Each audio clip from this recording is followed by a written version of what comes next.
Well, amid the political turmoil raging on in Pakistan, consumer inflation has also hit a record high. It skyrocketed to 38% in May as a result of fresh IMF bailout program has become inevitable. The inflation is driven by skyrocketing costs of food, electricity and gas bills and also transport. The rising consumer inflation has resulted in the price of wheat doubling in a month.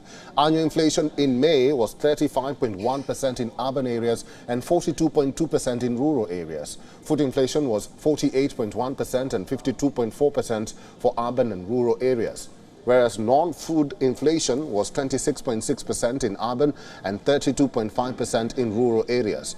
Core inflation, which is without food and energy rates, stood at 20% in urban areas and 26.9% in rural areas. The IMF has told officials to breach the external financing gap of $6 billion. It also demands that officials reach an understanding on the next year's budgetary framework before the current loan deal expires on June 30th. Sources say the country would need more than $25 billion in external financing during the next fiscal year. And for more on this development, our Pakistan Bureau Chief Anas Malik has sent us this report from Islamabad.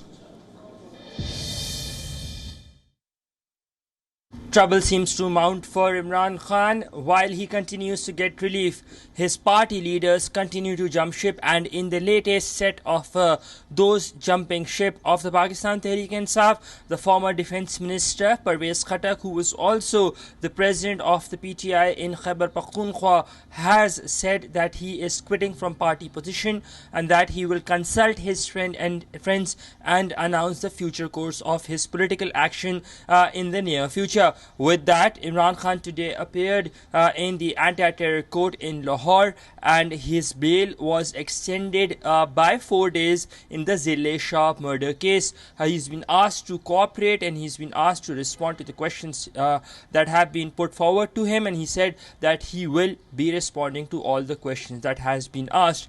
And on the other hand, political instability that has been largely linked with the economic instability in the country continues, with the IMF not coming around, and Pakistan's Prime Minister, the government, on its part, seems to be making some efforts, and Pakistan's Prime Minister as well will be dashing or heading to Turkey today to take part in the inauguration ceremony of President Erdogan upon his invite.